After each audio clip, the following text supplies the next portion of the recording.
오늘은 먼저 훌륭한 기독교인이요 세계적인 연설가 그리고 기업 경영 강연자인 지글러의 일화를 하나 소개합니다.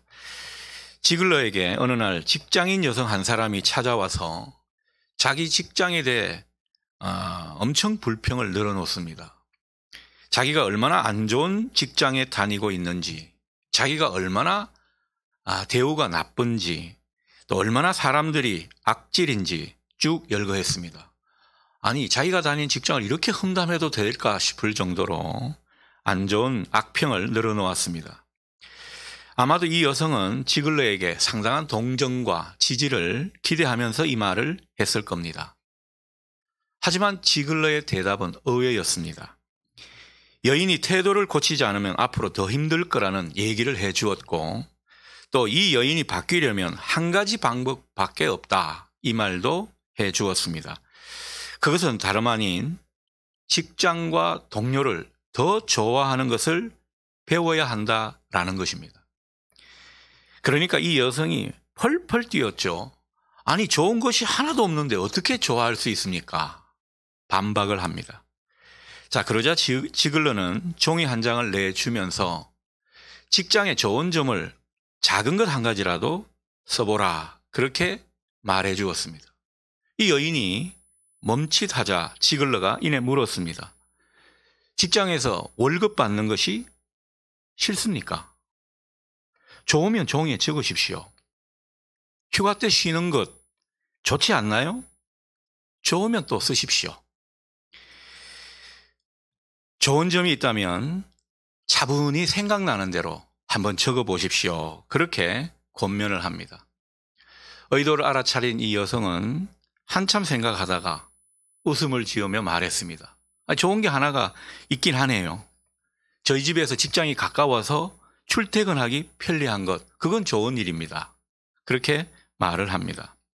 자, 그러면서 이 여성이 좋은 점을 하나 둘씩 써내려 가다 보니까 자기가 이미 좋아하는 것이 20가지나 되는 그런 결과를 보여줍니다. 그래서 지글러가 말하죠. 직장에 좋은 점이 이렇게 많은데도 마음에 안 듭니까? 지글러는 마지막 충고를 했습니다. 아가씨가 다니는 직장이 무지하게 좋아질 것을 상상해 본 일이 있습니까? 주변의 동료들과 아름답고 소중한 관계를 맺을 것을 생각해 본 적이 있습니까? 미래를 보는 눈이 중요합니다. 우리 주변의 환경과 사물, 사람들은 보는 시각에 따라 좋아 보이기도 하고 나쁘게 보이기도 하는 것입니다. 여러분, 지글러의 친구가 참 공감이 되죠? 그렇습니다. 우리의 현실을 어떻게 보느냐에 따라서 얼마든지 달라질 수 있다는 얘기가 되겠습니다. 자, 오늘 본문은 이스라엘 백성들이 애굽을 탈출해서 광야를 행진하던 그런 때 이야기입니다. 우리가 알다시피 이스라엘 백성들요, 광야를 전전했죠. 여러 가지 어려운 고비를 만나게 됩니다. 우여곡절이 있었습니다. 그러면서 마침내 약속의 땅, 가나안 땅을 목전에 두는 그런 위치에 도달하게 되었습니다. 자, 이때 모세는 무슨 일을 했는가? 12지파에서 한 지파당 한 명씩 정탐꾼을 선발합니다. 그 정탐꾼을 선발해서 정탐을 하게 했죠. 하나님이 약속하신 그 가나안 땅이 어떤 땅인지, 그곳에 사는 사람들은 어떤 사람들인지, 힘이 센지 어떤지, 그리고 그들의 성벽은 어느 정도 두터운지 여러 가지를 조사하고 돌아오라, 그렇게 말해 주었습니다. 마침내 정탐꾼들이 돌아와서 보고를 합니다. 이들이 이구동성으로 그 땅은 정말 비옥해서 젖과 꿀이 흐르는 땅이다, 이렇게 말하게 됩니다. 여기는 하나같이 이런 말을 했다라는 거죠. 자, 그런데 12명 중 10명은 가나안 땅에 들어가는 것, 그 가나안 땅의 진군에서 정복을 하는 이 일을 앞에 두고서는 아주 부정적인 입장을 보였습니다. 오늘 읽었던 본문 14장 바로 앞장 13장 32절에서 33절을 보면 이런 내용이죠. 이들이 부정적인 보고를 하는데 어떤 내용이냐? 가나안 땅은 사람을 삼키는 땅입니다. 자기들은 가나안 사람들에게 도저히 적수가 안 되는 그런 사람이기 때문에 그곳에는 들어가지 못합니다. 그렇게 보고를 하는 것입니다. 이렇게 보고를 한 사람들은 자기들의 주장을 정당화하기 위해서 스스로를 아주 굴욕적으로 묘사합니다. 어떻게 묘사하고 있죠? 가나안 사람은 다 거인족 같고 그에 비하면 우리는 메뚜기 같습니다. 엄청난 자기 비하죠. 어떻게 그 사람들은 거인족이고 우리는 메뚜기 같다고. 우리가 좀 작은 사람입니다. 이렇게 표현할 일을 메뚜기일 뿐이라고 이렇게 표현한단 말이죠. 자, 그런데 이 10명의 정탐꾼들 왜 이렇게 부정적인 보고를 했을까요? 왜 이렇게 자기 비하에 빠지면서 어떻게 보면 부정적인 인식을 사람들에게 심어주게 된 것일까요? 이들에게 무슨 문제가 있었던 것인가? 그런 것을 생각하게 되는 것입니다. 여러분, 이 사람들의 잘못이 어디에서부터 있었다고 보십니까? 여러분, 이들의 잘못은 따지고 보면요, 큰 잘못이라고 하기에는 어려운 것입니다.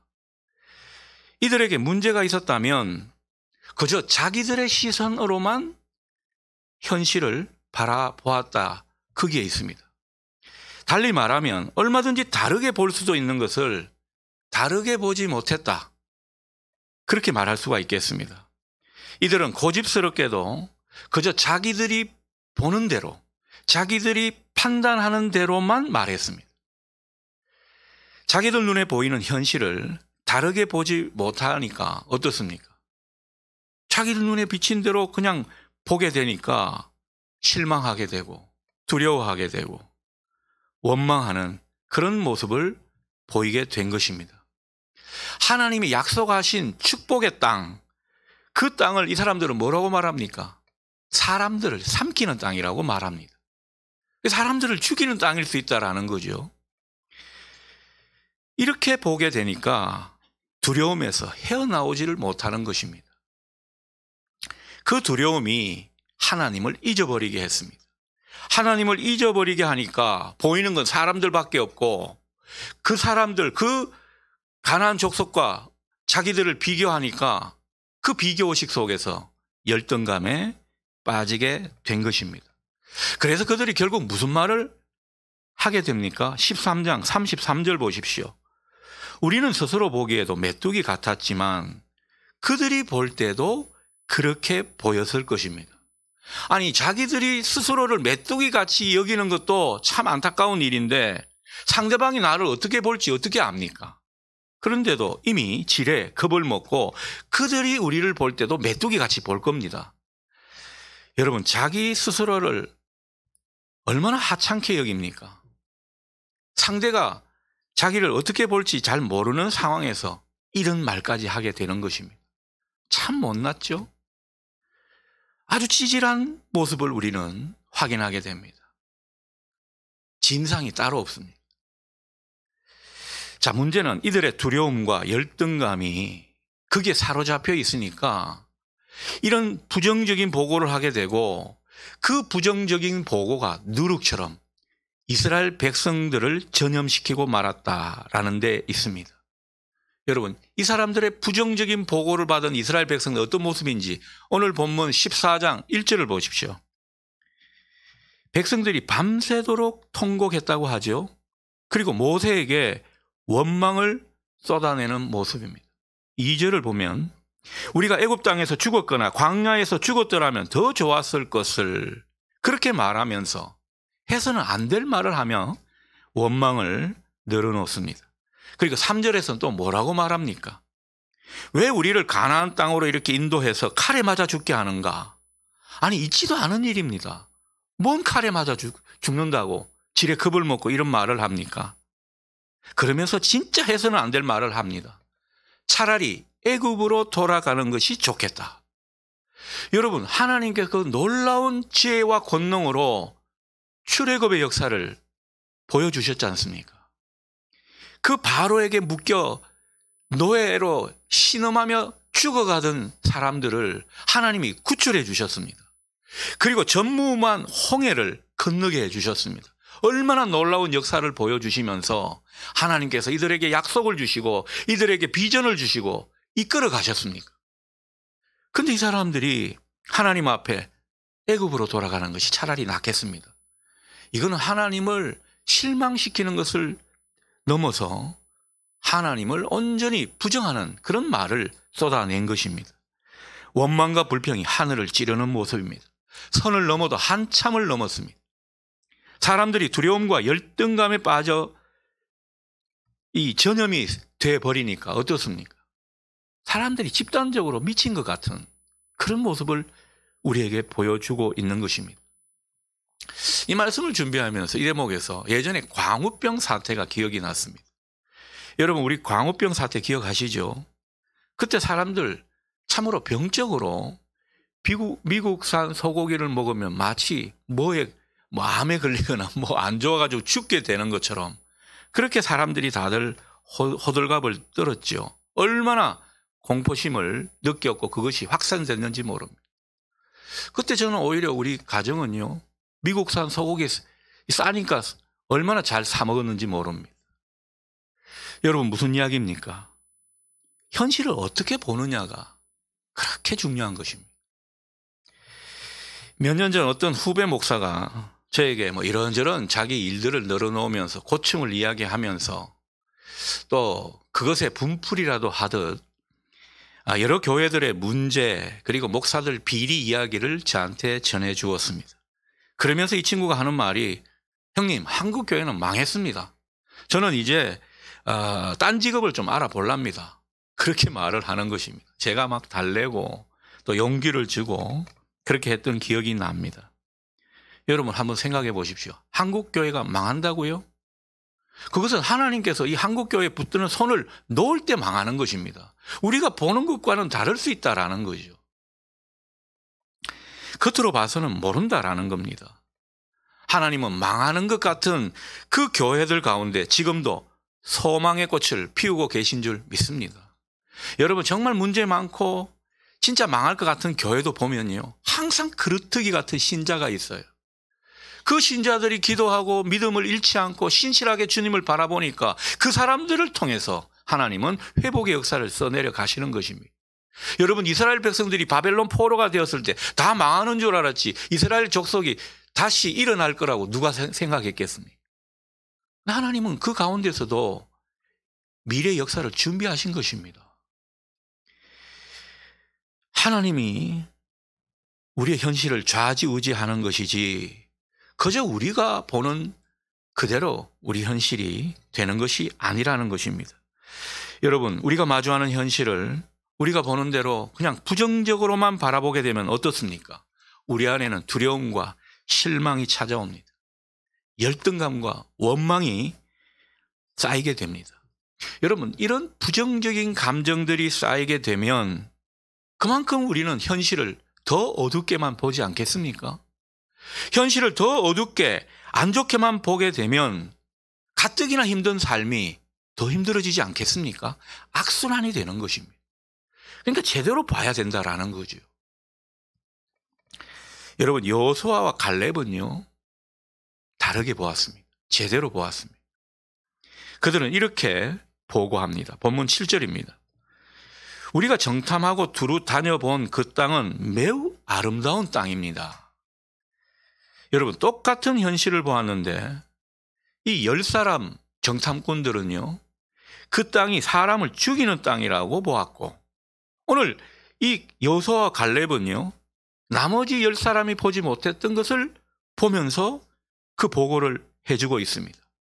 이들은 영적인 눈으로 하나님이 하시는 일을 본 것입니다. 하나님의 눈으로 자기들의 현실을 본 것이라고 할 수가 있겠습니다. 여러분, 갈렙과 여호수아가 현실을 보고 판단하는 기준이 무엇이었습니까? 뭐라고 보십니까? 하나님이 기준이었습니다. 하나님이 기준이 되었고 또 하나님을 경험해서 얻게 된 자기들의 지식이 판단의 근거였습니다. 그것을 따라 현실을 본 것입니다. 그들은 애굽에서 그리고 광야에서 하나님이 하시는 놀라운 일들을 많이 경험했습니다.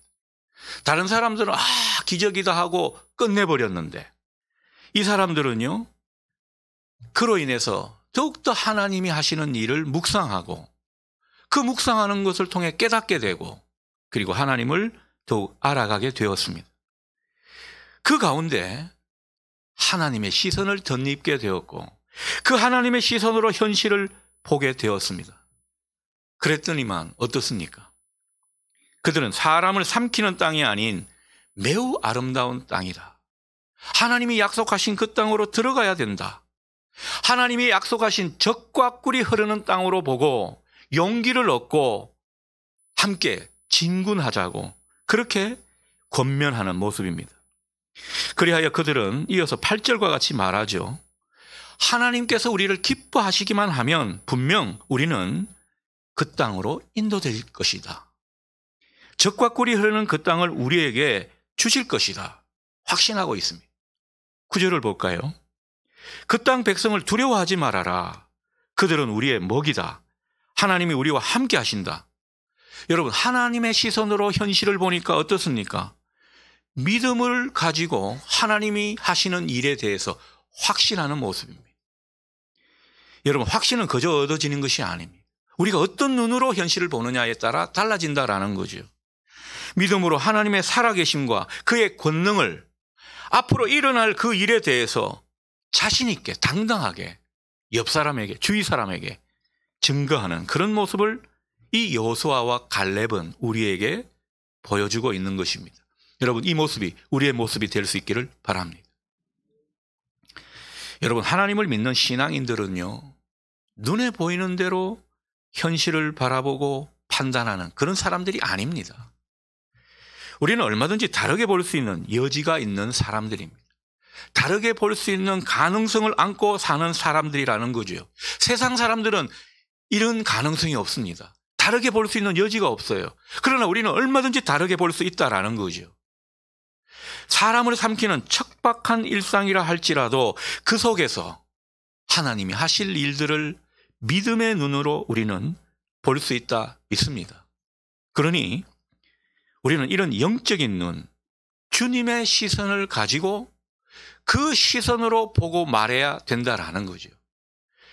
여러분, 지도자일수록 더 그렇습니다. 교회 지도자들이나 중직자들, 하나님께서 부르신 사람들이죠. 특별히 부르신 사람들입니다. 이 사람들은 현실을 그냥 내 시선으로 보고 판단해서 말하고 그 말을 옮기는 사람들이 아닙니다. 주님의 눈으로 보고 주님의 생각을 구하는 그 마음으로 현실을 바라보고 상황을 판단하고 그리고 말하게 되는 사람이라는 거죠. 여러분, 그렇게 될 때 우리 옆 사람이, 다른 성도들이 하나님에 대해 희망을 가지게 될 줄 믿습니다. 모름지기 교역자나 교회 지도자들은요, 다른 사람들에게 희망을 전해줄 수 있어야 합니다. 하나님의 눈으로 현실을 바라보면서 말이죠. 그럴 때 사람들이 함께 희망을 갖고 믿음을 갖고 하나님을 신뢰하면서 하나님께로 더욱더 나아가게 되는 것이죠. 그 가운데 하나님의 능력이 일어나고 그 가운데 하나님이 비전으로 알려주셨던 것이 이루어지게 되는 것입니다. 여러분, 오늘 갈렙과 그리고 여호수아가 한 말을 똑똑히 보십시오. 8절에서 9절 상반절입니다. 하나님께서 우리를 기뻐하신다면 분명 그 땅으로 인도하실 것입니다. 다만 하나님을 거역하지는 마십시다. 그렇게 권면합니다. 지도자다운 말이 되겠습니다. 얼마나 긍정적인 믿음을 전해주는 모습인지 모릅니다. 여러분, 본문에 10명의 정탐꾼처럼 교회 공동체에는요, 항상 부정적인 사람이 있습니다. 제가 경험한 교회들마다 다 그런 사람들이 있었습니다. 우리 교회도 그런 사람들이 때로는 있을지도 모릅니다. 여러분, 매사에 부정적인 사람들 어떤 모습입니까? 부정적으로 보는 것이 은사인가 싶을 정도로 항상 그렇게 봅니다. 새로운 일을 추진할 때마다, 새롭게 도전하며 하나님이 주신 기회를 잡으려 할 때마다 안 되는 것만 보고 안 될 일만 기가 막히게 집어냅니다. 하나님이 열어주시고 인도하시면 얼마든지 할 수 있는데도 나는 못한다, 나는 바쁘다, 부정적인 말을 하면서 다른 사람까지도 시험에 빠지고 힘이 빠지게 되는 그런 모습을 보인다라는 거죠. 물론 얼핏 보면요, 이런 분들 되게 현실적입니다. 계산이 빨라요. 똑똑한 듯 보입니다. 하지만 영적인 눈이 어두운 것입니다. 그래서 되게 똑똑한 것처럼 보이지만 헛똑똑이일 수 있습니다. 하나님 나라에서는 말이죠. 여러분, 똑똑한 듯 보이지만은 그 속에 실은 두려움이나 염려, 걱정, 열등감 같은 이 어두운 심리가 그 속에 차 있을지도 모릅니다. 내 속에 뭐가 들어있는지가 중요한 것입니다. 어두운 것이 들어있으니까, 부정적인 것이 들어있으니까 부정적인 말을 하게 되는 거죠. 그런 부정적인 심리가 계속 현실을 안 좋게만 보게 하고 안 된다고만 말을 하게 만드는 것입니다. 여러분, 바라기는 결코 이런 사람 되지 마시기를 바랍니다. 우리 마장제일교회는 이런 사람이 없기를 바랍니다. 오늘 보여줬던 여호수아와 갈렙의 모습이 있기를 바랍니다. 여러분, 갈렙과 여호수아의 모습은 어떻습니까? 어떤 상황에서도요, 긍정적인 마음을 잃지 않습니다. 긍정적으로 보고 판단합니다. 안 될 것부터 생각하는 것이 아니라 될 것부터 생각합니다. 안 좋은 환경부터 보는 것이 아니라 이미 주어진 좋은 은혜의 상황을 먼저 생각합니다. 그러면서 하나님이 하실 일을 내다봅니다. 그 마음에 영적인 것, 진리의 것, 밝은 것이 가득 차 있게 되니까 눈이 성하게 되고 하나님의 시선으로 보게 되고, 그래서 안 될 것 같고 불확실해 보이는 그 모든 상황에서 하나님이 이루시는, 하나님이 역사하시는 새로운 현실이 보이는 것입니다. 그래서 여호수아와 갈렙처럼 그렇게 당당히 말을 하게 되는 것이죠. 여러분, 이런 사람을 가리켜 주님이 말씀하셨습니다. 눈이 성하면 온몸이 밝을 것이다. 여러분, 이 은혜가 있기를 바랍니다. 눈이 성하면 온몸이 밝아진다. 무슨 뜻입니까? 하나님의 시선으로 우리가 현실을 보게 되면 우리 존재가 밝아진다는 것인데요, 그 존재가 밝아지는 모습은 다른 게 아닙니다. 평안과 희망으로 우리 내면이 밝아지는 것입니다. 감사와 행복으로 우리 존재가 환해지는 것입니다. 여러분에게 이 은혜가 있기를 축복합니다. 그래서 중요한 게 무엇입니까? 우리 안에 긍정적인 주님의 시선을 얼마나 갖고 유지하느냐, 이게 관건인 것 같습니다. 그래서 중요한 게 뭐죠? 우리가 기도 생활을 어떻게 하느냐, 이게 중요한 것입니다. 우리가 정말 예배가 중요한 것입니다. 살아있는 예배, 주님을 경험하는 예배, 그런 예배를 만들어가는 것이 중요한 것입니다. 말씀을 가까이 하고 영적인 시간을 갖는 것이 우리에게 필요한 것입니다. 여러분, 이런 영적인 활동과 경건의 생활이 중요한 이유가 무엇입니까? 다른 게 아니에요. 우리 삶에, 우리 눈에 보이는 그 부정적인 것들이 우리 눈에도 보이죠. 그러나 그 부정적인 것들에 숨어 있는 은총의 빛을 발견하기 때문에 중요한 것입니다. 여러분, 우리가 예배 생활을 제대로 하지 않고 우리가 경건의 능력을 힘쓰지 않으면 목사인 저나 진짜 청년이나 별반 다를 게 없을 겁니다. 우리가 경건의 활동과 영적인 그런 생활을 중요하게 생각하는 것은 그 가운데 하나님의 눈이 우리에게 열리게 되고, 그래서 은총의 빛을 보기 때문에 그렇다라는 거죠. 여러분이 여러분의 삶 가운데 은총의 빛을 경험하는 그런 인생 될 수 있기를 바랍니다. 여러분, 우리가 은총의 빛을 보게 될 때, 경험하게 될 때 어떻습니까? 우리 안에 두려움과 염려는 점점 사라지게 될 것입니다. 불평과 원망은 어느새 소멸돼 갈 것입니다. 동시에 성령께서 교통하십니다. 그 가운데 성령께서 교통하시는 모습이 어떤 것이죠? 우리 안에 거룩한 감정을 솟아나게 만드는 것입니다. 여러분, 거룩한 감정이 어떤 것입니까? 왠지 모르게 마음에 평안함이 솟아나는 것입니다. 여러분, 우리 가운데 웃음을 잃어버렸는데 웃음을 되찾게 되는 줄 믿습니다.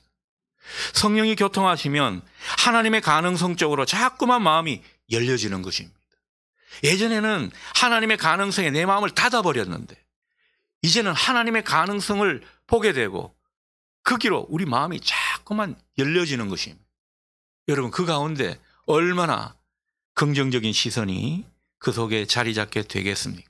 중요한 것은 이런 거룩한 감정 상태에서 맺혀지는 열매가 있는데 그게 바로 감사입니다. 오늘은 맥주 감사주일이죠. 맥주 감사주일을 맞아서 특별히 여러분이 경건의 능력에 힘쓰면서 주님의 시선으로 여러분의 현실을 볼 수 있는 이 은혜가 있기를 소원합니다.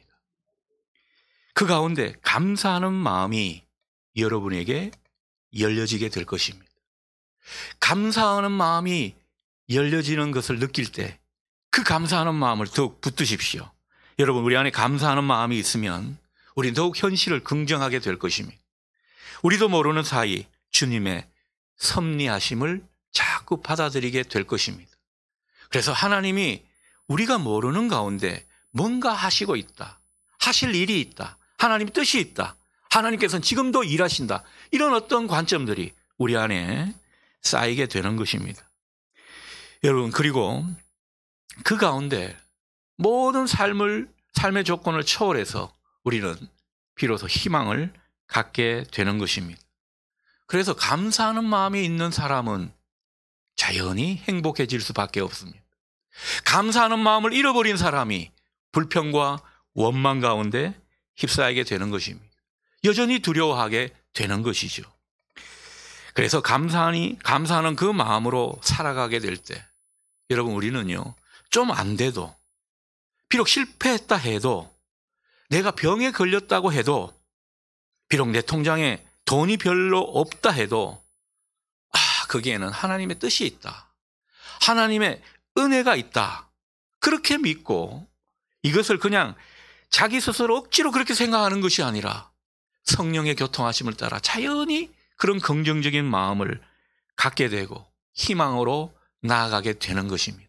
여러분에게 이 은혜와 축복이 있기를 소원합니다. 여러분, 새로운 2024년도 후반부가 시작되었습니다. 여전히 낙관적으로 전망할 것들이 별로 없습니다. 우리는 여전히 힘들 수 있습니다. 어려운 일도 예기치 않게 만날 수 있습니다. 그러나 우리에게는 자유가 있습니다. 어떤 자유가 있습니까?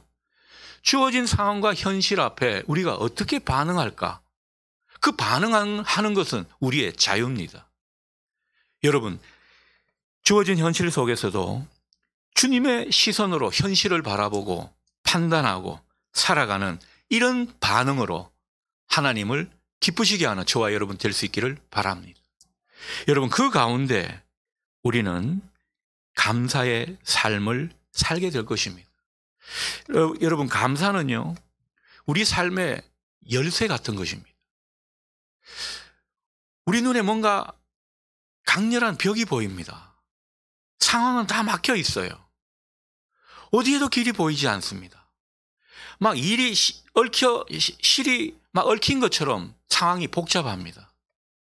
근데 감사로 주님 앞에 나아가게 되는 그 모습은 우리 안에 쌓여있던 불평, 불만, 두려움, 분노의 감정, 이런 것들을 사라지게 만드는 것입니다. 그 가운데 이미 우리에게 주신 은혜와 복을 헤아리게 되는 그런 감사의 모습이 더욱 많아지게 될 줄 믿습니다. 그러니 감사주의를 맞아서 감사로 주님께 나아가십시오. 그 가운데 여러분들은 마음이 부드러워지게 될 것입니다. 느긋해지게 될 것입니다. 마음이 넓어지게 될 것입니다. 그래서 그 마음은 온유한 마음이라 말할 수 있는데 그 온유한 마음으로 하나님이 하실 일을 바라보게 되면 그때 비로소 길이 보이게 될 줄 믿습니다. 여러분 가운데 희망이 보이고 주님이 함께 하심이 보이게 될 줄 믿습니다. 2024년 후반부도 주님을 바라보면서 주님의 시선으로 더욱더 희망을 가지며 나아가는 그런 여정이 될 수 있기를 기원합니다. 아멘. 기도하겠습니다.